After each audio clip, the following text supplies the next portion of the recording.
Good evening, ladies and gentlemen. Welcome into the Turfway Park pre-race show for this Thursday, March 5th edition of Racing from Florence, Kentucky. 8 races on the card here tonight on this Thursday program. Temperature just about 56 degrees here with 43 minutes to post. Now, the poly-track, of course, is fast, and in this 8-race card, we do have a couple of carryovers to speak of. The high five offered in the last race, there's a carryover just shy of $500, but the one we want to talk about, race number 3, the 20-cent single six jackpot, there is a carryover of $9,218 again, just shy of $9,300 in that single six carryover that starts in race number 3, 20-cent base bet, and we'll get into those picks right now for this 8-race card. 43 minutes for race number 1, and we kick it off with a maiden filly and mare claimant event to go 1 mile.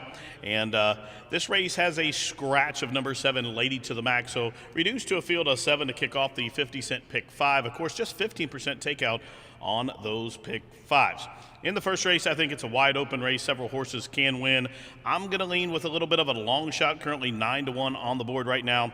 That's number 2, Lil Hitchhiker. She's a 4-year-old gray daughter by exchange rate out of an English Channel mare. We know English Channel progeny loves this poly-track, and this one is owned by Alan Tenenbaum, former jockey and a longtime owner here for trainer Brian Michael. Now, this one takes a drop in class, was well beaten last start in the maiden special weight ranks, going a mile here, but was bumped a little bit, and that was a pretty good field. Still won the race, and won the race pretty easy that day, so won by 7 3/4 lengths. This one was well beaten, but the time before where she was third, beaten 15 lengths to Miss Mosaic and a still, was a pretty good race. That number, that average number comes back and wins this maiden 15, so at a decent price, I'm going to put the 2 on top, Little Hitchhiker, in a fairly wide open race. I think my top 3 horses, any of those 3 could win, but I'm going for the price play with the 2. Now, number 4, Bright Side of Life, making the second poly-track start for the Marabou Farm and Ray Hernandez. Ray Hernandez, the trainer Ray Hernandez, has several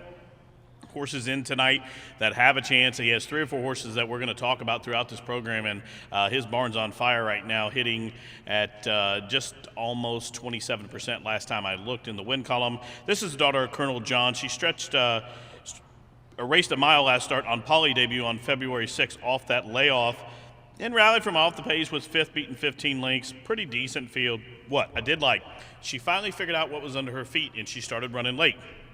Now, she makes a drop in class for the high percentage barn and gets that benefit of the second start off the layoff. Second start off the layoff, drop in class. She's 5-1 morning line. I have to use her now. Number 5, 12 Monarchs. We're going to use her, but we're going to try to beat her. She's 6-5 on the morning line, but she's a 13-time maiden, and she's had every opportunity to win each of her last 3 starts. Now, the trainer has elected to put Joseph Ramos on tonight, so he gets a break in weight. Maybe he thinks that'll be the key here. 5 pounds off, going the mile.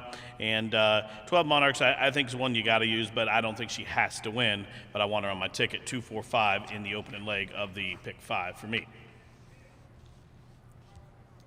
The second race here at Turfway is a filly and mare conditional claimer. It's for 4 and ups who have not won a race in the last 12 months. They'll race 1 mile, and race number 2 starts that pick 4, and no scratches to speak of.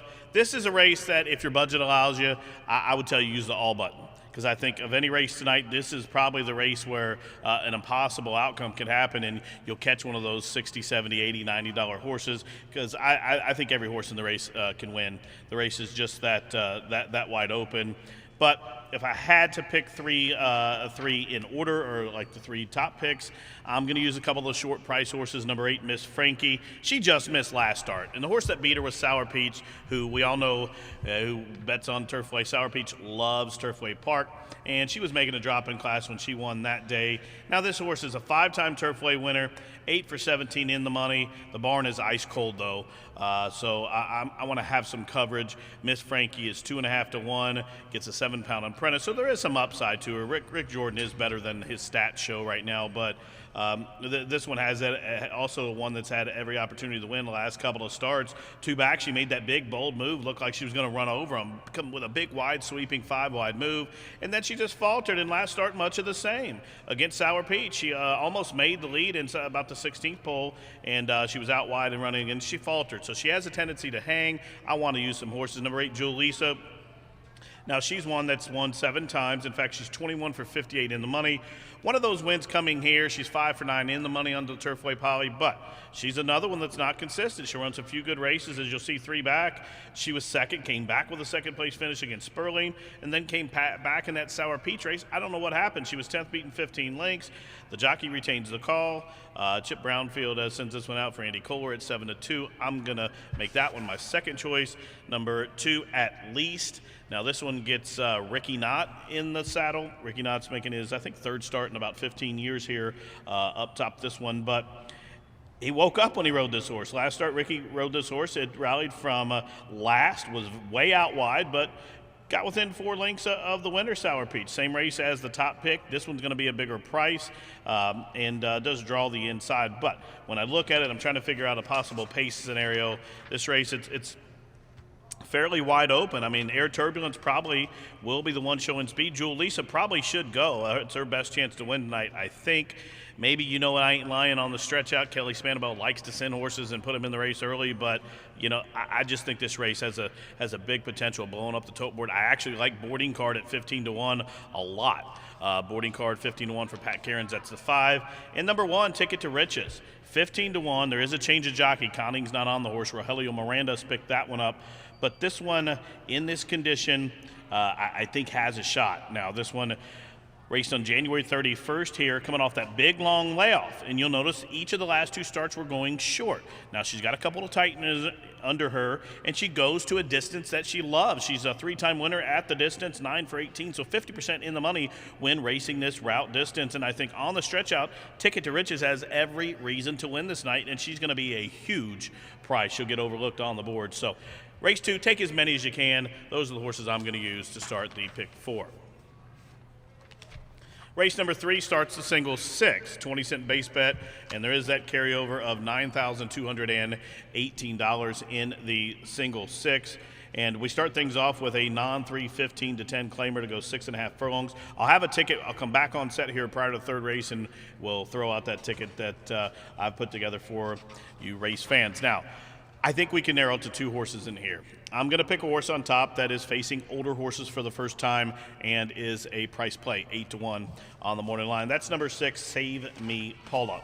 Now, every year here at Turfway, we see Jerry Brooks come in. Those of you who follow it, you'll notice Jerry Brooks always comes in here about this time every year. He wins a handful of races from just a handful of starts, and then he leaves and he takes them up to Prescott where he crushes. And Save Me Paula's been racing in Maryland and some wide open races now. Those were restricted to 3-year-olds, but he is facing 3-and-ups for the first time, older horses in here, but those numbers stack up with everything in here. I think the horse would get a pretty good pace set up in here. I think there's just enough speed to set up for his late running style.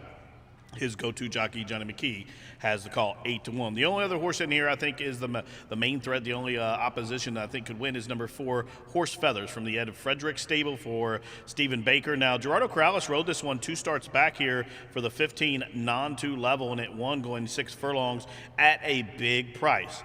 Off that performance, they stepped the horse up into a wide-open $18,000 level against some proven winners, multiple winners in there.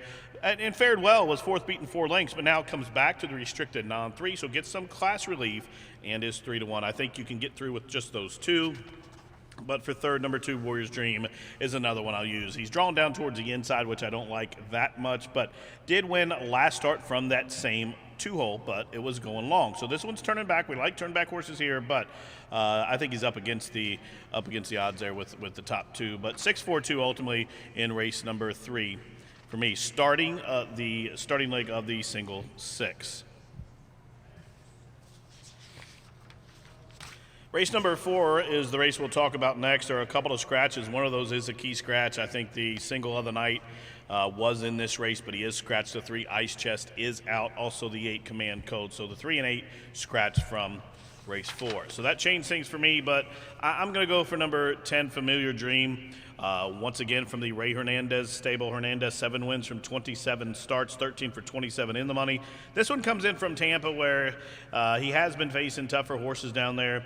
This one will be a pace presence with Abel Lascano, making the first poly track try. Has tried the synthetic one time and was third place finish, but comes from a good barn, good connections, will be a pace presence. I don't know that there's really anything in here that can go with the horse and sustain that big long run. Now, I do think Howard Rourke from the inside draw, my second choice, will go with him. So I think it's those two. And I think they can run just like a merry-go-round, right around. They'll never change positions. Now, it has been warm in this area for the past few days. We have been able to get a lot of water to the track, and I think the track will be a lot tighter. I think it'll be more conducive to speed and inside, so that's my angle I played for tonight, and that's why I added number 1, Howard Rourke, at 10-1 on the morning line as my second choice. This one has a fifth-place finish, beating 4 lengths last start here for the 75 level. That was 6 furlongs. Today's a mile. Will be forwardly placed, gets a break in weight from the new-coming apprentice Joshua Morales, a 7-pound apprentice. So this one's stretching out to the mile distance, has the rail, and probably should use that to his advantage and just send for the lead. Howard Rourke, my second choice for third. Number 2, Run This Town, 10-1 from the Ethan West stable. Ethan West tuning in from Sam Houston. Want to give a shout out to him as he sends this one out for Philip Crone. Leandro Gonsalves has the call. Didn't fare very well last start, first off the claim, but I think the barn has had this horse a little bit of time now, has figured it out. And when you go back and look at this horse's numbers, and it doesn't matter if you use rags, trainer data numbers, Thorograph sheets, Byers, Briz, the numbers are good. The numbers stack up. They're on par to win this race. If this horse can bring any of those races on his form all the way down to even February back in Oakland, April in Oakland, I think the horse has a license to win. 10-1 on the morning line, race number 4 for me. I'm going to go 10, 1, and 2. The 5th race is the race we want to be right in tonight. If we're right in any race, it's a race that all the pick 4s, pick 5s go through. It's a maiden filly 3-year-old, 30-20 to go 6.5 furlongs. Number 11, Ready to Play, has been tabbed your 3-1 morning line favorite. She's a daughter of Fast Anna. She comes from the Everett Dotson's Cheyenne stables from the trainer Ben Colebrook's barn, gets leading jockey Alban Jimenez, and this one is making a class drop. Has a pair of 5th place finishes each of her last 2 starts here at Turfway Park. Now drops in class for the 30 level. Has been training pretty well down at Keeneland. 2 works back on February. She fired a bullet drill 37-1 for the 3 furlong distance. Followed that up just a few days ago, about a week ago, 50-4 on February 28th. Seems to be in good form. Ben Colebrook starting to heat up here. He's been on fire. In fact, as of late, 19 for 37 in the money is he. Now, second, I'm going to go for number 6, Go Stormin' Girl. This one was 4th on debut to a really good field at Ellis Park, then went to Churchill, stretch out to the mile, and ran well again. And that was a loaded race. Several horses out of that race came back and win in their subsequent start. And then he tried the turf once again on November 9th. It was taken off the turf, didn't run all that well. Showed up here on December 26th at the 6 furlong distance and ran a bang-up race. Was second, beaten just a length and a quarter, and run really well. And the number came back pretty good that day. They went fairly quick, and then came back on January 30th and didn't fare all that well. Was done early, and I don't know what happened, but I know Danny Saner's a good trainer, and he's jammed this one in for the $30,000 level at 5-1. I want to have this horse on my ticket. For third, number 2, Blackberry Lisa. This one's a daughter of Stroll. Comes from the barn of owner-trainer Phil Sims. Malcolm Franklin, his go-to rider, has the call. My only knock against this horse probably is has drawn inside. But I do think she has the speed to negate being drawn inside and having that work against her. Now, on debut at the 7 furlong distance at Keeneland, she was up and after the pace and ran second on debut, came back. They raised her up to the straight maiden ranks here on December 13th. We bet on her that day, and she kind of ran even, was caught out wide, but did split the field with 6 beaten 7 lengths, and then they stretch her out to the mile. She didn't want no part of that. Now we turn back to 6.5. We drop in class. She's 4-1. I think you have to use her on your ticket. Now, we're just a little over halfway through the card, and we're going to take a little break here, come back for the final 3 races on the card. As first, ladies and gentlemen, we're going to take a pause for the cause. I ask that you please rise, kindly remove your caps as we honor America with the playing of our national anthem.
Good evening once again, ladies and gentlemen. Welcome into Turfway Park. The windows are open. 8 races on the card, and the first post is in 27 minutes. Polytrack is fast. Temperature is 56 degrees, and if you'll take out your racing programs, I will give you tonight's late program changes.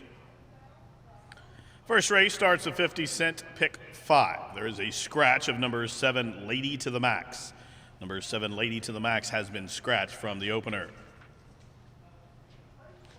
Race number 2 starts the 50-cent pick 4 with just 14% takeout. Please be aware there is a jockey change on number 1, Ticket to Riches. Make the rider Rogelio Miranda. Miranda rides the 1, Ticket to Riches. Waive the apprenticeship allowance and correct the weight. It will now be 124 pounds.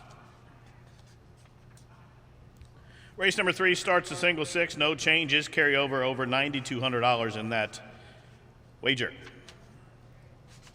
Fourth race, pair of scratches. Scratch number 3, Ice Chest. And scratch number 8, Command Code. Fourth race, numbers 3 and 8 have been scratched.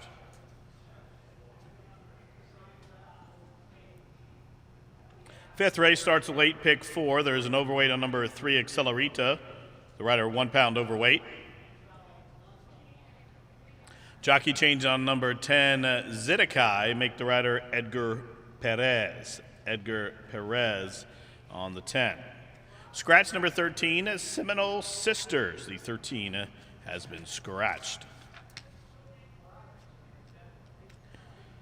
Sixth race. Simply scratch the 13, Graham's Revenge. Seventh race. We'll move on to race number 7. There are 2 changes in the 7th race. Seventh race, scratch number 1, Hail to the Chief.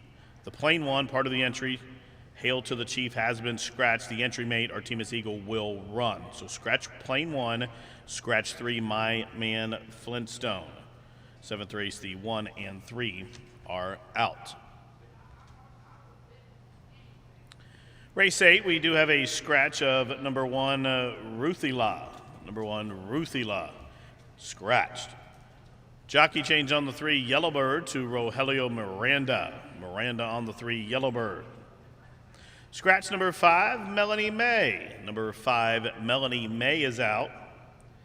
Please be aware the 13 will race, and there is a scratch of number 14, Dare Queen. 8th race, the 1, 5, 14 are all out. Well, those are the changes at this time. Any additional changes coming in throughout the balance of the program, I'll get those to you as they do so. First post in 24 minutes.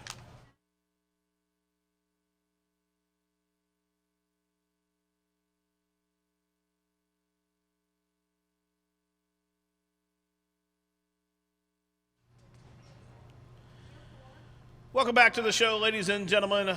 Prior to the break, we got through 5 races. We're going to take a look at the final 3 races on this wonderful Thursday program from Turfway. Race number 6 is a filly and mare non-275 claimer, and we're going to have a distance here of a mile. And the 6th race, my top pick in here, number 5, You Are Invited. This is another one from the Ray Hernandez barn, who I think can have a big night, and I like this one's chances. I think this race will set up perfectly for this horse. I think there's an abundance of speed to set up for this horse's late running style. You Are Invited is your 4-1 third choice in here. And last start at Tampa was well back in the field and did rally to be 6, beating 6 lengths at a big number, 75-1 at least, but is a winner at the distance, making his first Polytrack for synthetic start, but has been training very well here since coming to the Hernandez barn, and takes a drop in class, and I look for this horse to run big tonight.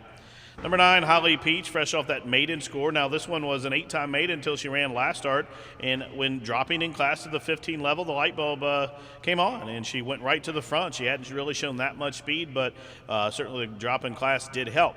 What I do like about this, Gennaro Garcia isn't afraid to jam a horse down their throat. Now, off that maiden 15 win, he jams her right in for the 75 non-2. That's what you're supposed to do, and that's why he wins like he does. This one is 3-1, and Joseph Ramos has the call. Exits that win. The horse that was second and behind her last start came back and win. So it was a fairly decent race. Her number came back good, and I look for her to run a big race. I think it's between them two. I'm going to add the 10 Viva Perlay just because it should come running as well. Gets a good jockey in Gerardo Corrales tonight. She doesn't like to win. She's one win from 15 starts, but she likes to be on the board. She's 6 times seconds, 3 times third. So 10 for 15 in the money. Another one comes from a good stable that knows how to win. She's 9-2 on the morning line. Now that takes us to race number 7, a good quality allowance event for 3-year-olds who do not want to race other than, or they're entered an optional claiming tag of $50,000. They'll race 1 mile. Now we did lose a couple of horses in here. Number 1, Hail to the Chief, and number 3. So 2 major players in this race have been scratched. The one, Hail to the Chief, the entry mate still is in, and then the 9-5 favorite, My Man Flintstone, is out.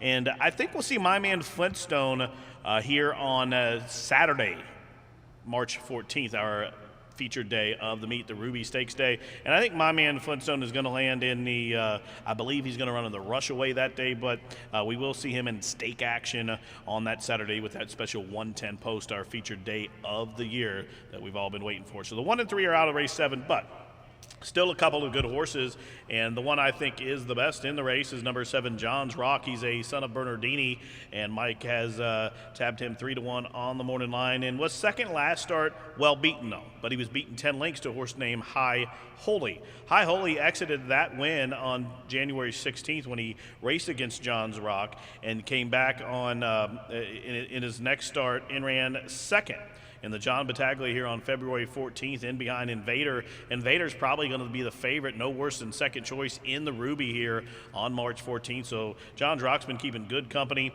He shows he likes this track. He hasn't won here yet, but he's ran 2 bang-up seconds to some pretty good horses in High Holy and Joker on Jack. Now, number 1A, Artemis Eagle, also coming out of some fairly good races. He faced the same horse, High Holy, in addition to Invader last start, and Tomatodo. We'll see Tomatodo here in the Ruby as well for the Steve Asmussen stable. Now this one was 6 beaten 16 lengths, but he was pinned in along the rail the entire way. You know, that's how Landry likes to ride, and it just didn't work out for him. He didn't really get stuck in traffic, but was just jammed in down there. But prior to that, did win a first level allowance race here at the track.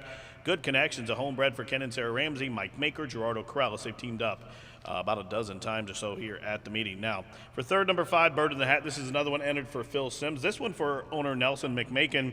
And this one was a second 2 back to Hail to the Chief, who is a late scratch, but came back and won here in his second start at a mile. Rallied from just off the pace here. He's 5-1 the morning line, and he is my third choice in race 1. Now, race number 8 offers super high 5 wager, and there's a carryover just shy of $500 in that wager, and it's a maiden filly 3-year-old claimer, $7,500 to go 6.5 furlongs. Those you just tuning in, there are some scratches. The 1, 5, 14 are out. 1, 5, 14 are out. The 13 will play. Number 4, Luna Go Luna is my top pick in the race for the Calumet Farm of Brad Kelly. Joe Fernandez sends this one out. This one debuted at Fairgrounds back in December, going 5.5 on the turf, and was off slowly and then was wide into the turn and just kind of maybe showed a little bit of speed. It just kind of ran even and faded. Came back on January 17th. They dropped him to the 15 level and was more forwardly placed, took some money, went off second choice that day, was 6 beaten 11 lengths, and now drops again to the $7,500 level, changes surface. We're going to try Polly now, and this one is 7-2 on the morning line for Abel Lascano. Number 6, Rather Be Lucky Than Good for the Franklin Avenue Equine and Keith Keister. Jeff Barkley sends this one out 6-1 on the morning line. Just missed last start here to Tarnish, and I think Tarnish is a horse from the Steve Lister barn. And this one at the 6.5 furlong distance did battle and was hooked the entire way and just missed last start and got nipped right on the square. But returns here after a freshening. Jeff will have the horse ready. You'll even see the horse has been shipped up from his Western Kentucky base and worked here on February 22nd in preparation for this race. 6-1 for me. That's a good price. I'm going to use him. Now, number 11, Inner Voice.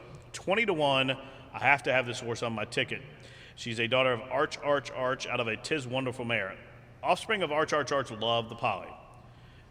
Tracy Young, he knows how to win. 2 wins from 9 starts here. His go-to guy, Rodney Prescott, has the call. Rodney's very good with young horses and first-time starters. And Rodney's a really good gate guy, too. And if this horse jumps well, has a good post to the outside here in the 11 hole, I think the horse can take it to the house. Now, two back on the work tab on February 17th, 3 furlongs, 36. That was the third best of 22 that day. That was a drill from the pole, and I think this filly should show a little bit of speed. And 20-1, I'm going to have her on every ticket I play in this 8th race with that high 5 wager as well. Now, that's the way I see him for this 8 race card. I'll be back a couple of times tonight to give you some pick 4s and pick 6 ticket as well. Also, don't forget the single 6 carryover of just shy of $9,300. 16 minutes to post for race number 1. Polytrack is fast. Temperatures in the mid-50s. Have a good night. Good luck.